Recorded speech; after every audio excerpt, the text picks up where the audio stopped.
بسم اللہ. ہو گئے تیار؟ بسم اللہ. فوج اس سے مضبوط ہوگی اگر فوج ان معاملات سے باہر رہے گی. حکومت نے اپنی شکست تسلیم کر لی ہے. بسم اللہ الرحمن الرحیم. آج ہماری جو نالش تھی، ملٹری کورٹس سویلینز کو ٹرائی نہیں کر سکتے. آج چیف جسٹس صاحب کی سربراہی میں 6 رکنی بینچ نے سماعت شروع کی، اور آج ہمارے سپریم کورٹ بار ایسوسی ایشن کی جانب سے جو پٹیشن تھی، اس کے صدر جناب بیرسٹر عابد زبیری صاحب نے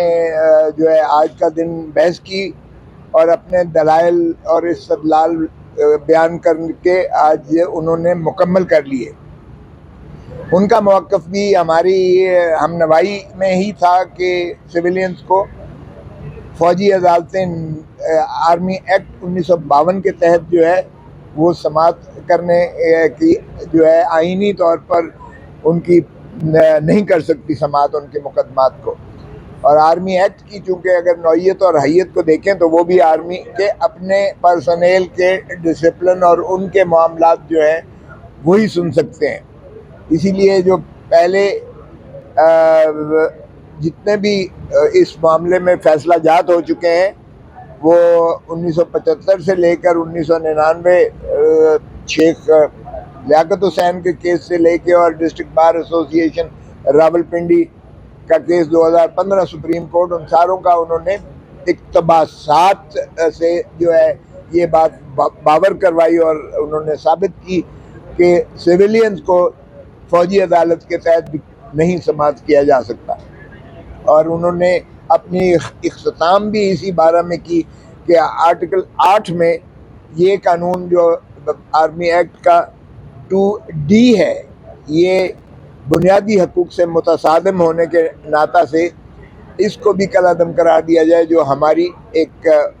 معروضات میں سے ایک جو گزارش تھی.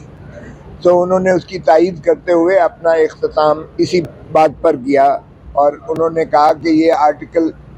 نہ صرف 4 کے متصادم ہے، آرٹیکل 9 کے، آرٹیکل 10A کے، آرٹیکل 14 کے، آرٹیکل 175 کے، آرٹیکل 202 کے. یہ تمام شقیں جو ہیں آئین کی، یہ آرمی ایکٹ کا ٹرائل جو سیکشن 2D آرمی ایکٹ کے تحت ہے اور آفیشیل سیکریسی ایکٹ کو ملا کر جو ہے یہ اس میں سویلینز کو ٹرائی نہیں کیا جا سکتا. اس لیے یہ آئین کے متصادم ہوتے ہوئے ان عوامل کو کالعدم قرار دیا جائے. اس کے بعد چیف جسٹس صاحب نے اٹارنی جنرل فار پاکستان کو جو ہے مدعو کی دعوت دی. ان کو خطاب کے لیے ظاہر ہے کہ انہوں نے ان تمام چیزوں کے جوابات دینے تھے جو ہم سے شروع ہوا تھا، اور اس کے بعد باقی جو جتنے بھی سائلان تھے، جسٹس جواد خواجہ صاحب کی پٹیشن تھی، اس پر بھی جو ہے بحث کی گئی تھی، اور اس کے علاوہ باقی جو پٹیشنز تھیں ان میں بھی جو سیر حاصل بحث ہوئی تھی تو ان کے جوابات کے لیے. تو جوابات تو انہوں نے پہلے شروعات کی، لیکن اس کے بعد ان کا خیال تھا کہ فل کورٹ بٹھائی جائے. جو جسٹس آفریدی صاحب کا جو ایک نوٹ تھا اس کو انہوں نے پڑھ کر سنایا اور کہا کہ مناسب یہی ہوگا کہ فل کورٹ بٹھائی جائے. تو فل کورٹ ہم نے خود استدعا کی تھی فل کورٹ کی، اور اس پر جو ہے جسٹس میڈم عائشہ ملک صاحبہ کی جانب سے آبزرویشنز آئیں، اور جسٹس منیب اختر صاحب کے بھی طرف سے آئیں کہ یہ باتیں جو پہلے آپ نے کیوں نہیں کیا. اب ساری جب بحث ختم ہو گئی ہے، سائلان کی پٹیشنرز کی بحث اختتام کے بعد آپ یہ بات کر رہے ہیں. اور جسٹس عائشہ ملک صاحبہ نے کہا کہ آپ کو کیسے پتہ ہے کہ چیف جسٹس صاحب نے تمام موجود سپریم کورٹ کے جج صاحبان کو سے مشاورت نہیں کی یا ان کو بینچ کا حصہ نہیں بنایا، جس کی بات میں خود چیف جسٹس صاحب نے بھی وضاحت کی. کیونکہ ہمارا موقف یہ تھا کہ بجائے اس کے کہ 7-5 3-2 3-5 یہ جھگڑا ختم ہونا چاہیے. یہ ایک ایسا ایشو ہے جس پر ہم خود چاہتے تھے، اور 2 وجوہات تھیں. نمبر 1 یہ تھا کہ سارے جج صاحبان کو ہم اکٹھے بٹھائیں، اور ہم نے اس حد تک کامیاب ہوئے کہ سینئر پیونی جج صاحب جو ڈیزگنیٹڈ چیف جسٹس ہیں وہ بھی بینچ کا حصہ بنے، اور دوسرے جو سینئر موسٹ جج تھے سردار طارق مسعود صاحب وہ بھی بینچ میں بیٹھے۔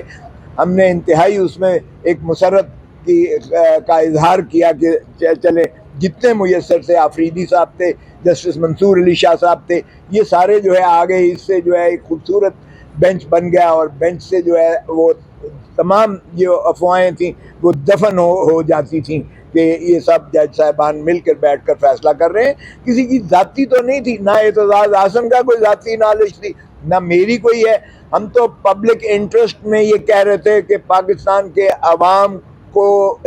ان کی جو بنیادی حقوق ہیں اس کا تحفظ ہی اس طرح ہو سکتا ہے کہ ان کو جو ایکسپوز نہ کیا جائے فوجی عدالت۔ اور دوسری بات میری ذاتی جو ایک اور خواہش یہ تھی کہ فوج کو اس چیز سے باہر رکھا جائے تاکہ فوج اس متنازع مسئلے میں نہ پڑے، کیونکہ فوجی عدالتوں کو نہ بین الاقوامی طور پر تسلیم کیا جاتا ہے نہ مقامی طور پر تسلیم کیا جاتا ہے، کیونکہ فوجی عدالتیں جو ہوتی ہیں وہ جج صاحبان کوئی قانون کی تعلیم سے آراستہ نہیں ہوتے ہیں، نمبر ایک۔ نمبر دو، یہ جج صاحبان جو ہیں یہ پاکستان کی جو عدلیہ ہے اس کی سپروائزری یا اپیلٹ جورسڈکشن کے تابع نہیں ہوتے ہیں۔ ان میں جو ہے وکیل اوپن ٹرائل نہیں ہوتا، پبلک نہیں دیکھ سکتی، ان کو کوئی پتہ نہیں ہے کہاں رکھا گیا ہے، کہاں ٹرائل کیا گیا ہے۔ فیصلے نہیں لکھے جاتے ہیں بلکہ صرف ایک لفظ ہوتا ہے گلٹی ناٹ گلٹی، کوئی دلیل نہیں ہوتی ہے اس میں۔ اور اسی طرح سمری ایویڈنس بھی پوری ریکارڈ کرنا نہیں ہوتا ہے، اس کی بھی سمری اور جس صرف لکھتے ہیں، تو یہ نفی ہو جاتی ہے جو ہے آرٹیکل 175 کی، یعنی عدالتی نظام ہی سے متصادم ہے یہ جو آئین میں دیا گیا ہے۔ اور ٹرائکوٹمی آف پاور ہماری جو ہے کہ عدلیہ کو جس طرح سے ہمارے آئین کی خد و خال کو تقسیم کیا جاتا ہے، یہ پیرلل ایک جوڈیشل سسٹم کے متصادم ہو جاتا ہے، جس کی یہ اور ڈسپلن جو ہے یہ عدلیہ کے اس میں نہیں آتا ہے، بلکہ